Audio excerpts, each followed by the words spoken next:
Ny teniteny foana koa Isisano tamin'ny 13 jolay alohany nandehanany nanao resaka dontandroka tahaka izao. Raha tsy mety miala ireo candidat telo hoentinay eny amin'ny filankevim-pilamina ny firenena mikambana i Madagasikara. Resaka kitotoa izany teniny Isisano izany satria raha oharina amin'ny fanaovana poker ny zava-mitranga eto Madagasikara amin'izao fotoana izao, tsisy dikany ny karatra eny an-tanan'ny Isisano dia manao bluff fotsiny izy, izany hoe manao dontandroka. Ery ampitany matory tsy mahasaky mampiakatra ny mpitondra sy ny mpanao politika malagasy na dia manana karatra matanjaka aza eny an-tanany, satria sady bado no tsy matoky tena, no voany complexe du colonisé, no tsy mino ny herin'Andriamanitra satria kristianina matimaty, tsy mafana, tsy mangatsiaka, dia andihizany Isisano rabosake iraka nalefan'ny mpanjaka Sankeriba.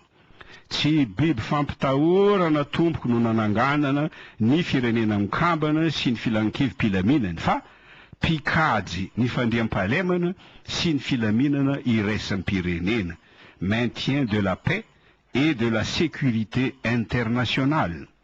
Azo oharina amin'ny Bachar al-Assad manjera bomba amin'ny mpanohitra any Syrie ve raha matoa lalao ravalomanana ny filoha isan'ny Rajoely sy Ratsiraka tsy mety manesotra ny filatsahany ho filohan'i Madagasikara.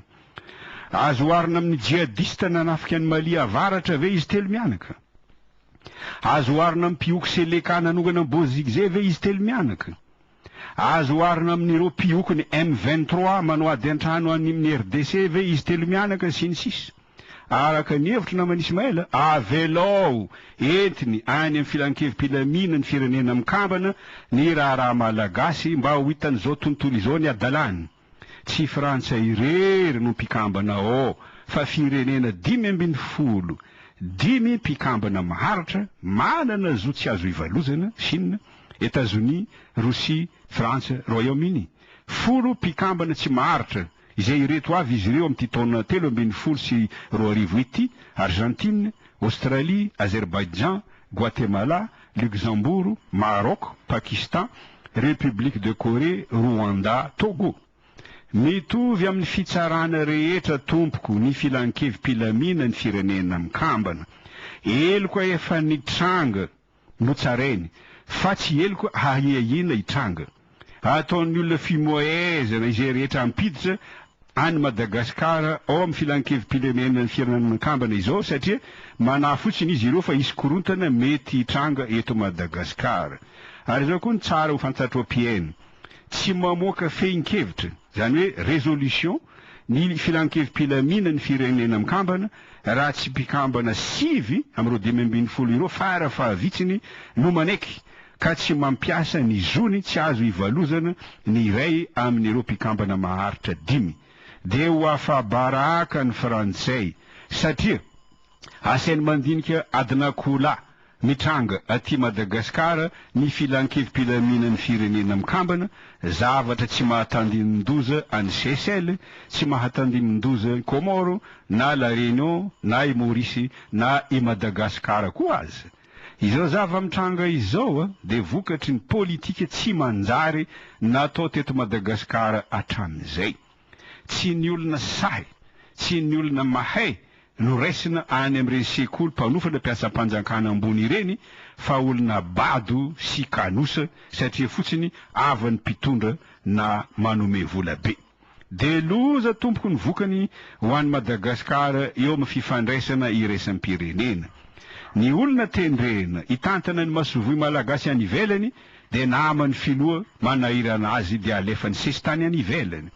Ny piasa amin'ireny masovoy ireny dia avan'ny ministra na zanakabavin'ny solombavam-bahoaka na mpikatroka politika mahay manao rotaka. Dia aza gaga isika raha tafiditra amin'ny kizo i Madagasikara izao. Ny ohatra tsara indrindra mampiseho an'izany dia ny fihetsiky ny manampahefana rehetra na sivily na miaramila izay blokom-bazaha daholo eo anatrehan'ny tondro zotra. lazaiko eto matetika fa zava-doza ny tondrozotra miteraka olana foana tompoko ny tondrozotra na taiza toerana nampiarana azy satria ny tanjon'ny fianakaviam-be iraisam-pirenena amin'ny alalan'ireny tondrozotra ireny dia ny anjanaka sy ampiady kanefa mbola misy any malagasy milaza fa tokony hatsaraina ho ny tondrozotra lazaiko foana fa azo oharina amin'ny fidoroana zava-mahadomelona ny tondrozotra amin'ny fomba ahoana moa tompoko no ahafana hanatsara fidoroana zava-mahadomelona maro ny ohatra efa nomeko mikasika izany tsy fahombiazan'ny tondrozotra izany ohatra ny tondrozotra ny Petersberg nanova ny Afghanistan ho protectorat ny tondrozotra ny Dayton nanova ny Bosnie-Herzégovine ho protectorat sy ny sisa asiako tsindrim-pe manokana androany ny tondrozotra Israel-Palestine tany Oslo no nataony lasitra voalohany tamin'ny 3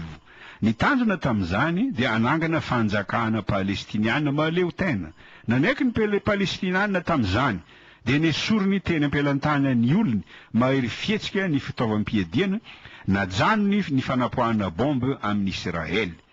tsy nentina ampiarina nefa toy ny fifanarahana Maputo ny fifanarahana Oslo satria ataony Israely embargo ny bande de Gaza dia tsy mahazo sakafo ny vahoaka palestiniana atsangana ny tambony apartheid sy ny sisa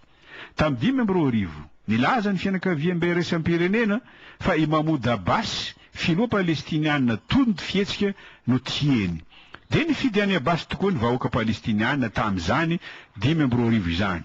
rehefa tafapetraka nefa i Mahmoud Abbas no mihitsy aza ho mpampirohoro dia nosaziny ny Hamas nosazia ny fianakaviam-be iraisam-pirenena ka nefa palestiniana no idiran-doza lesina ho an'ny malagasy izany na dia ho lanin'ny vahoaka malagasy aza ny filoha vaovao rehefa tsy ny fianakaviam-be iraisam-pirenena no mikarakara ny fifidianana mba hampandany ny saribakoly ny Rakoto Ouattara sady tsy ankatoaviny ny filoha vaovao no hosaziny dia ny malagasy no isairana mikasika ny fifanarahana Oslo tafiditra amin'ny tondrozotra Israel-Palestine tadidiny mpanara vaovao rehetra ny fifandraisan-tanana nataony Yasser Arafat sy Yitzhak Rabin teo akaiky ny filoha Amerikanina Bill Clinton teo amin'ny Maison Blanche tamin'ny 13 septambra tamin'ny 7 nampiseho teo imasony izao tontolo izao fa vita sonia tany Oslo izany tondrozotra izany no mafisiny izany tany Akaba tamin'ny jona 13 tamin'ny alalan'ny premier ministre israeliana Ariel Sharon ny premier ministre palestiniana Mahmoud Abbas ny mpanjakan'ny Jordanie Abdullah sy ny filoha Amerikanina George Bush nambara tany Akaba fa atsangana ny fanjakana palestiniana maleo tena kanefa mbola io Palestina tsy antany tsy amparafara tamin'ny 13 septambra tamin'ny 2012 tany New York tsy nekeny ireo firenena tandrefana miseho ny fianakaviam-be iraisam-pirenena ho mpikambana ao amin'ny firenena mikambana i Palestina kanefa mahagaga tany Paris tamin'ny 1 oktobra 2012 no raisina tao amin'ny UNESCO i Palestina ka firenena 770 no nandatsa bato 700 amin'ireo nanaiky any Palestina hiditra ao amin'ny UNESCO anisany nanaiky Chine Russie Brésil Inde hatramin'ny Frantsa aza 470 no nitsipaka anisany tsipaka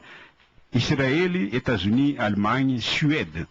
20 nanao abstention zany hoe tsy nilaza ny heviny anisany Italie Pologne Danemark Japon Suisse ny fanontaniana mipetraka dia ity fa inona mba nataon'ny solitainan'i Madagasikara tamin'izany 17 oktobra 2012 zany